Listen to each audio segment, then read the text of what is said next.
project's notes. Okay? Everything that we do from now until the project, which I believe the project starts on the 4th of November, everything we do until then, you need to make sure that you take very, very good notes. Okay? Because I'm going to allow you to use your notes on your projects. Alright? Now, this does include warm-ups. So every warm-up that I give you actually has a purpose, and you need to make sure that you are doing them. Okay? Take about 3 to 4 minutes to get this completed. Please push pause while they complete these.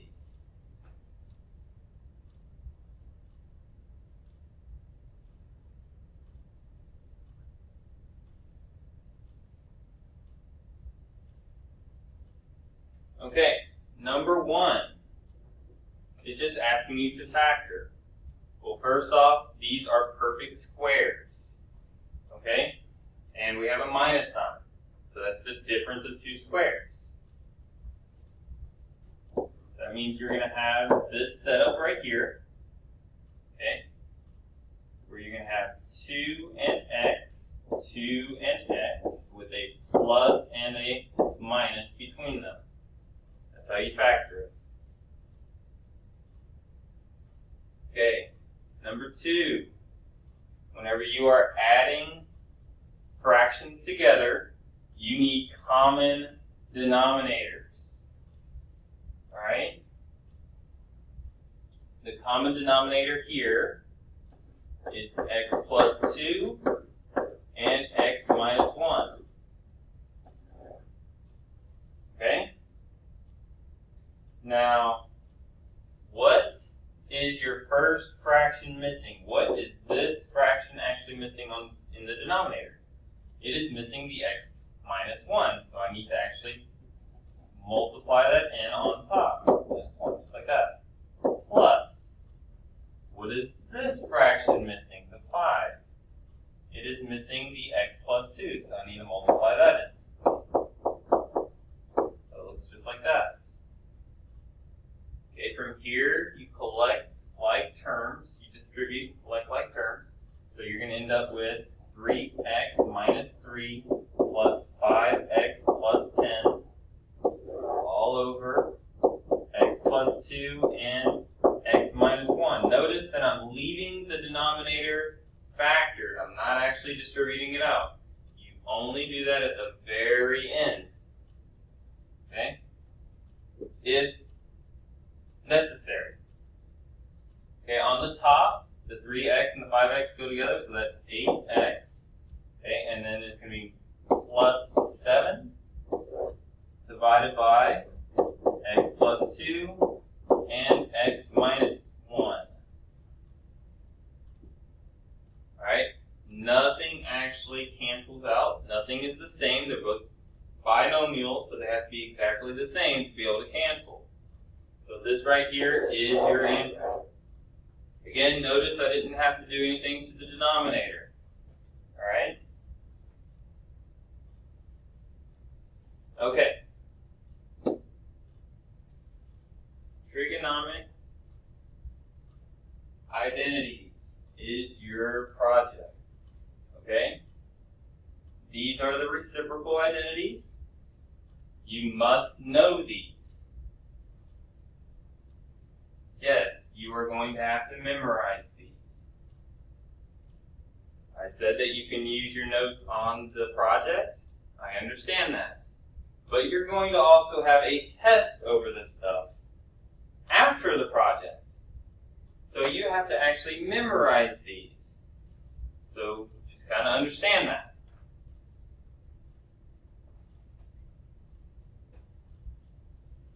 You're also going to have to know that sine squared x is the same thing as 1 over cosecant squared x.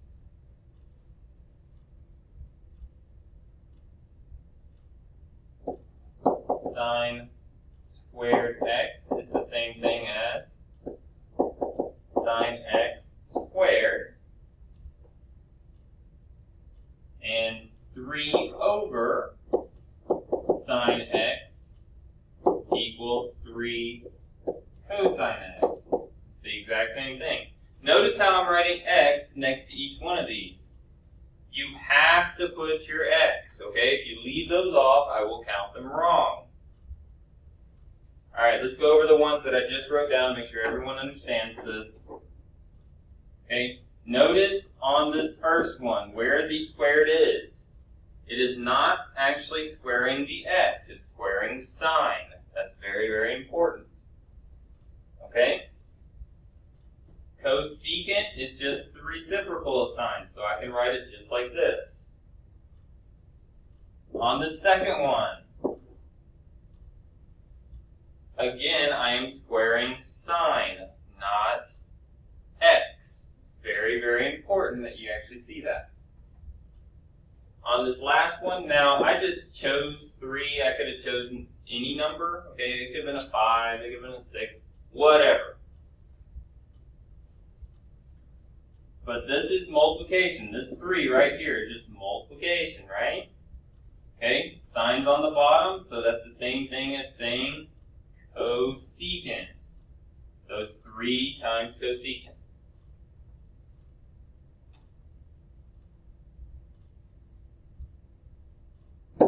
Okay. You are also going to need to know your cofunction identities. Now these you've actually seen before. Remember, these are the ones that add up to 90. Okay? So in other words, sine of 60 degrees is equal to cosine of 30 degrees. Okay, that's an example.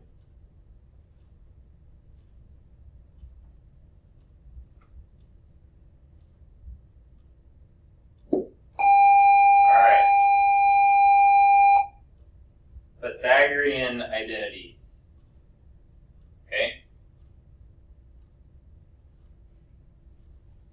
Pythagorean identities is exactly what it sounds like. It's based off of the Pythagorean theorem.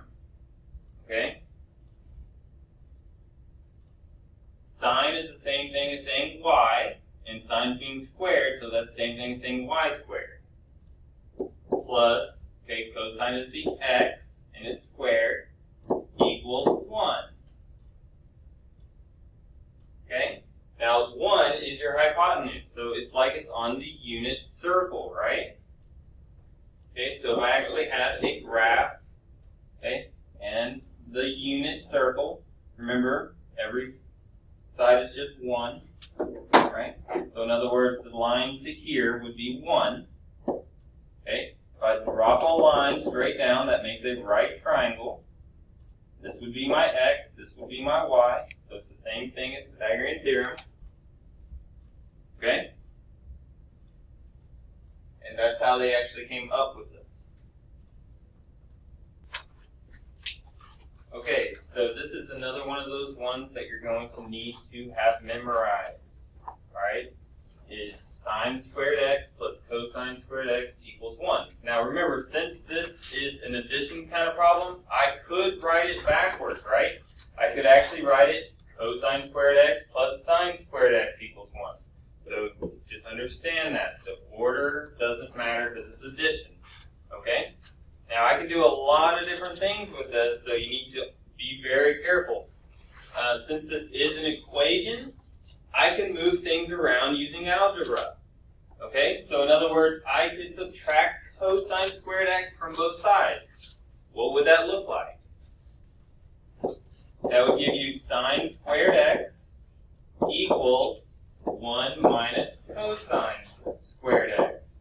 So you're going to have to actually know that you can move these things around and be able to recognize that this is a Pythagorean identity. Okay? Now, this is just one of them. There's actually 3 Pythagorean identities that you're going to have to know. Alright? The other ones were actually formed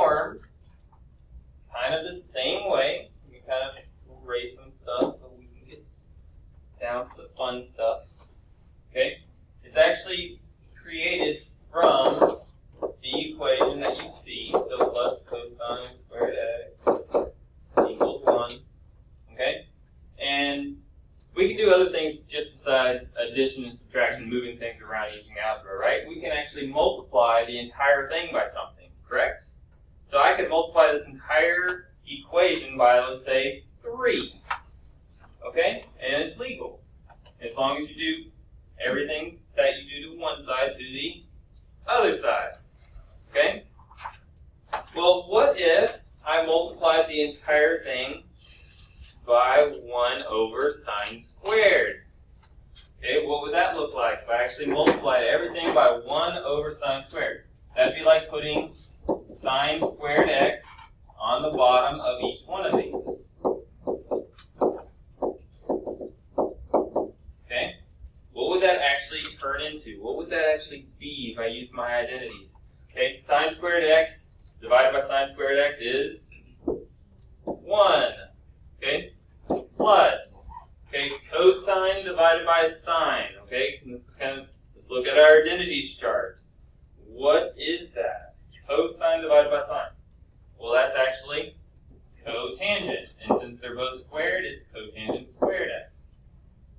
Okay, equals. Well, 1 divided by sine squared x is actually something as well.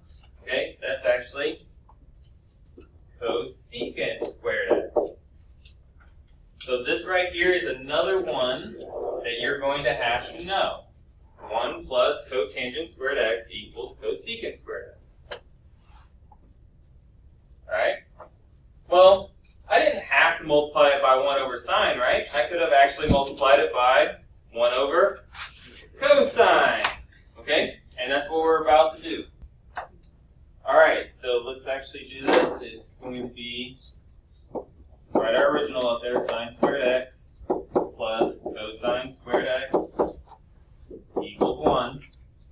Okay? I'm going to multiply everything by 1 over cosine squared x. So cosine squared x, cosine squared x, and cosine squared x. And then I'm going to kind of say what it all actually means. Well, sine over cosine, that's one that we should be a little bit familiar with. That is just tangent. Since they're both squared, it's going to be tangent squared x. Okay? Plus, well, anything divided by itself is 1. And then 1 over cosine is secant. And since it's squared x. Okay? This is the last one that you're going to need to know. Okay, so there are 3 of them. Okay? And just kind of remember, we can move around numbers, right? We can move the 1 to the other side. We can move the cosine to the other side using algebra. Okay.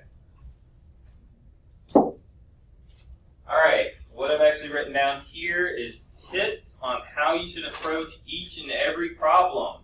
What to be looking for. Okay? No, you will not be using all of these on every single problem. Some of them you will be using 1 and 3. Some of them you'll be using 2 and 4. Some of them you might have to use all of them. Okay? All of these problems are different and you have to approach them in different ways to actually solve it. Okay? Number 1 is to get everything in terms of sine and cosine. So, in other words, we want to change tangent to sine over cosine. Okay, we want everything in the same kind of terms so we can put things together and cancel things out. Okay, number 2, replace using identities. Now, you're going to be able to use that identities chart that I'm telling you guys you're going to have to memorize. Okay? And you're just going to kind of go through, can I replace anything with one of my identities to make this easier for myself? Okay? Number 3, you're going to have to be able to add and subtract fractions. Now, just like on the warm-up, you're going to have to find common denominators to be able to put them together. Okay? And there's going to be other circumstances where you're going to have to separate a fraction. Okay? see if you can actually reduce or cancel something out based off of that. Number 4, you're going to use quite a bit. Okay, number 4 is factor if possible. Because remember, if you have two binomials with fractions, you're going to have to be able to reduce. The way you reduce those is that you're going to have to factor them. Okay? Multiply by a conjugate. Alright? That's that one where you have to multiply by the exact same binomial, but with a different sign in the middle. Alright? That's a conjugate. Alright. Give you like 20 more seconds to write this down, I guess.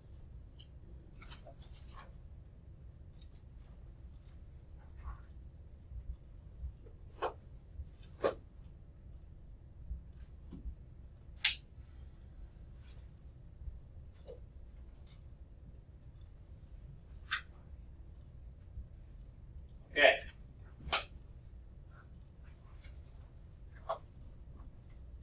Now, just make sure everyone kind of understands this. You may not know the correct path to take because all of these are done differently. Okay, you're going to have to choose one of the 5 tips to actually work through. Okay, but you will get better as you practice with this. Okay. Now, what this kind of means, if you kind of think about this. Let's say you live on a block, okay? Now, you are trying to go to your neighbor's house, right next door to the left. There are actually 2 different ways I can get to that answer, right? I can actually just go out my door, turn left, and I'm right there, right?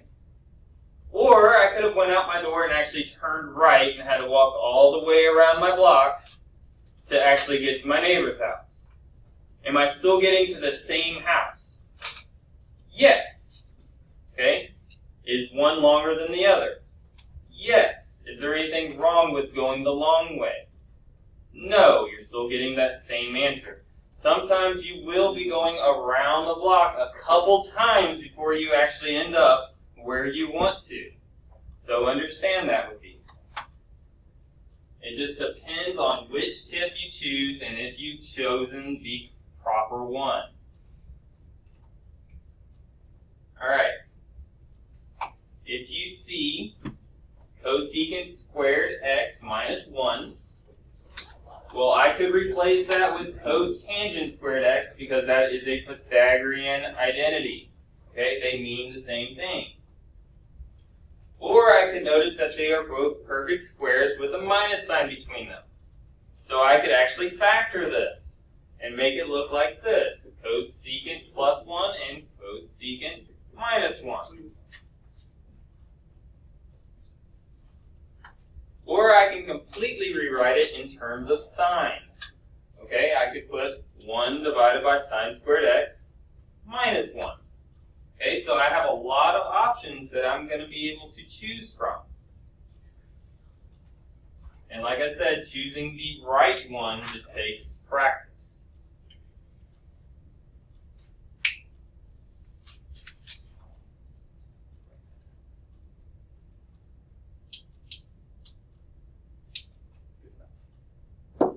Alright, let's see some of these in action and see what you're going to actually be doing, okay? Number 1, we're just going to start off with simplifying, okay? We're going to do the easy stuff today. So remember, simplifying, this is what I expect from simplifying. You're going to be writing each one of these as one term, okay? Now, the term can be just a number, or it can be a trig function, but I want it written as just one term, okay? Now, on number 1, what I would actually try to do first is just change everything to sine and cosine, okay? What would that look like? Sine of theta, okay, I don't have to change that one. Okay, what is secant? That is 1 over cosine of theta. And kind of remember sine of theta is kind of over 1, 2, so if you want to make a fraction. And then cotangent would be cosine of theta over sine of theta. And then since this is all multiplication, I can just kind of go through here and reduce. So this sine and this sine are on opposite sides of each other, right? Okay. And this cosine and this cosine are opposites of each other. So what's left? 1. Okay, if everything cancels from a fraction, that's like dividing by itself, so the answer is 1. It's that easy. Okay, on number 2. This one just kind of looks funny, but you can kind of tell, hey, this kind of looks like a Pythagorean identity, right? The original one. Okay? But I've actually given you an angle. What's really nice about this is that it is the exact same angle. Okay? Which I could technically replace with x or theta. So I'm just going to say, hey, that's the same value, so I can say both of those are just x. And I can say, hey, that is a Pythagorean identity. So what does cosine squared x plus sine squared x actually equal? 1. All I have to do is look at my identities, and I can actually see that. Okay, number 3. All right.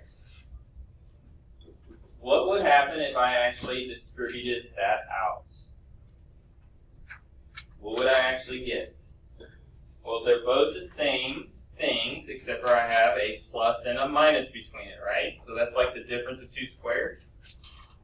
So that's just going to give me cosecant squared x minus 1. Okay? Well, remember I have to simplify this down to one term. So what does cosecant squared x minus 1 actually equal?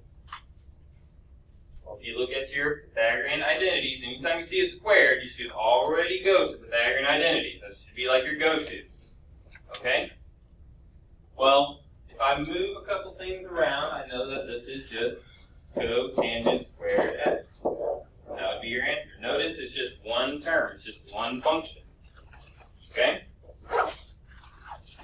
Number 4. Alright, I see a fraction. I always like things in the same kind of terminology, so I'm going to say, hey, let's change this to sine and cosine.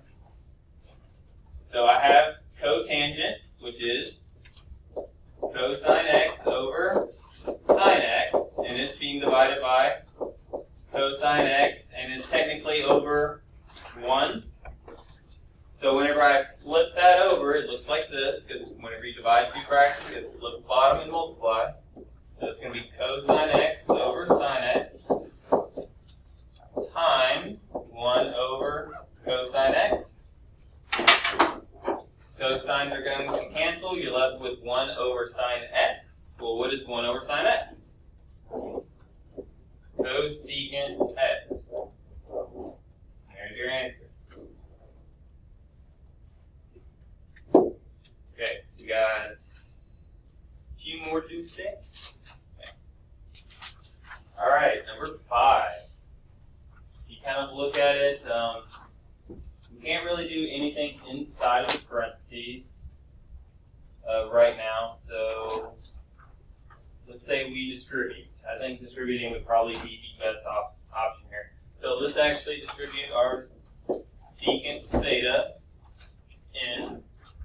So that's going to give us cosecant theta times secant theta minus cosecant theta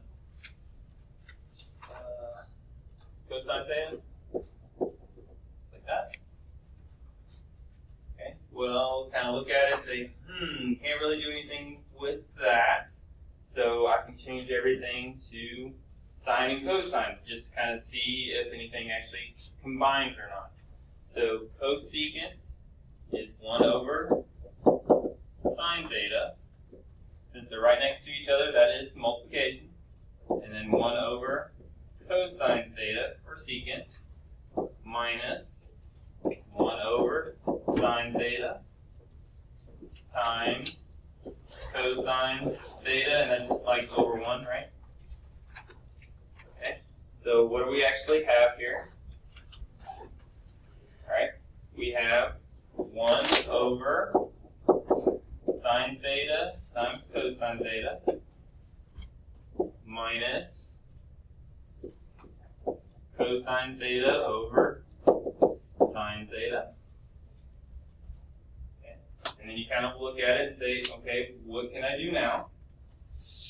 Well, I have two fractions, so let's try to put them together. Now remember, when you are subtracting fractions, you have to find common denominators. Okay, and if you look at it, the first one has a sine and a cosine. The second one only has a sine. So what is it missing? It's missing the cosine. So I need to multiply both top and bottom by cosine of theta. Okay? Alright, so what does that give me? My common denominator is going to be sine theta, cosine theta. Okay? And I have, well, I didn't do anything to the 1, so it's just 1 minus, and then cosine times cosine is cosine squared theta, just like that. Okay? 1 minus cosine squared theta, well, that is Pythagorean identity. So I can actually change that to sine squared theta. And then I still have that over sine theta cosine theta. Okay? Now remember, sine squared theta is like saying sine theta times sine theta, so I can actually cancel one of them out, just like that. And I'm left with sine theta over cosine theta, which equals tangent. I think that was the longest one to date. Alright? And don't worry, they get much longer. Okay, number 6. Okay, on number 6, I have two fractions, so I have the option of actually putting them together right now. But remember how I said that there is a way to just go out your door and to the left and I get to my neighbor's house, or I can go to the right and go all the way around the block to get to my neighbor's house, right? So there's going to be a long way and a short way to do this, okay? And it's just going to take practice to figure out which one that is. So I decided to go ahead and change everything to sine and cosine, okay? So let me kind of erase a little bit. Hopefully you have all this written down. All right. So I'm going to change the sine and cosine. It looks like this. Cosine x divided by, okay, cosecant is 1 over sine x minus, okay, well, sine x over 1 over cosine x. So it kind of looks like that. Whenever you are dividing fractions, you flip and multiply, right? So I'm going to flip the 1 over sine and multiply it by cosine. And I'm going to flip the 1 over cosine and multiply it by sine. Okay? So what does that actually give you? Sine's going to be on top now, so it's going to be cosine x times sine x minus, okay, now the cosine's going to be multiplied by the top now, so it's going to be sine x times cosine x. Just like that. And hey, look at that. Two things exactly the same with the subtraction sign in the middle. What does that equal? 0. And there's your answer. Okay? And again, if you would have put the two fractions together at the beginning, you would end up with 0. It just might have taken you a little longer to get there. Okay? Nothing wrong with that. Number 7. All right. I have two fractions. Everything's already in sine and cosine. Okay. I need need you guys to pay close attention to the denominator here, because that kind of resembles a Pythagorean identity, but it's not. Why is it not? Because the Pythagorean identities have to have a squared with them, okay? So those cosines would have had to been squared for it to be a Pythagorean identity. So what can I do with these? Well, I have two fractions with a plus sign, so I can technically put them together. So I need to find common denominators. Okay? So I need to multiply this one by 1 minus cosine x. And I need to multiply this one by 1 plus cosine x. Right? Common denominator is like this. 1 minus cosine x times 1 plus cosine x. Okay? We're going to distribute the sign, right? So it's going to be sine x minus cosine x sine x. Okay? We have that plus sign right there. So plus. I'm going to distribute the sign again. So sine x plus cosine x sine x. Nice big numerator there. Okay. Well, like terms, just like you would normally. I have 2 sine x's, so that's like saying 2 sine x. Alright? I also have a cosine x and a cosine sine x. Sorry, a cosine sine x and a cosine sine x. One is positive, one is negative, so they're just going to cancel out. So that is over my denominator now. So 1 over cosine x and 1 plus cosine x. Okay, the denominator, let's look at that. I have the same terms, except for one has a positive and one has a minus, so that's the same thing as like the difference of two squares, kind of. So I can put those together and see what happens. Okay, so that's going to give me, write down 2 sine x first, over 1 minus cosine squared x. Okay, so now it's squared, so that's a Pythagorean identity. Okay, what is 1 minus cosine x, cosine squared x equal? Sine squared x. Okay? So this is what I'm looking at. 2 sine x over sine squared x. One of the signs will cancel, just like this. And I'm left with 2 over sine x. Okay? Which is the same thing as 2 cosecant x. There's your answer. There's your one term. All of that work went down to one thing. Okay? Alright. Was 8 up here? No. 8's on the next slide. Okay. Number 8. Okay, I have cotangent squared x over cosecant squared x.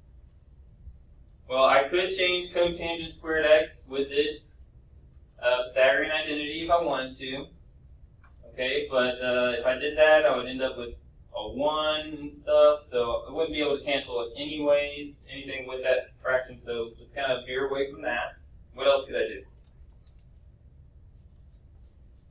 I can change everything to sine and cosine, right? Okay, so cotangent squared x is actually cosine squared x over sine squared x. Okay, and what is cosecant? That's 1 over sine squared x, right? Okay. Flip and multiply. So that's the same thing as saying cosine squared x over sine squared x times sine squared x over 1. Sine squared x's are going to cancel. What are you left with? Cosine squared x. There's your answer. Okay. Number 9.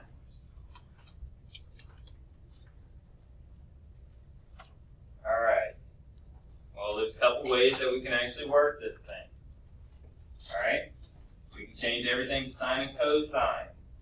Combine the fractions. And reduce, right? Do that. Okay? Or I could just actually figure out that this right here, this statement, is actually a Pythagorean identity. Okay? And then I can just say, hey, that answer is 1, and I'm done. It really is that easy. If you know your identities, you can actually jump straight to your answer sometimes. So make sure you know your identities. Okay, your homework is numbers 1 through 6. Okay, on your homework page. Remember, I'm giving you all of your homework for the next 3 days, all on one page. Okay, your assignment for tonight is to do 1 through 6. Make sure you don't give up on any of them. Some of them will take you longer than others. Okay, remember, it's that whole going around the block thing. I can either get there really fast, or it's going to take me a little while to get there. All right. I hope to see you guys tomorrow.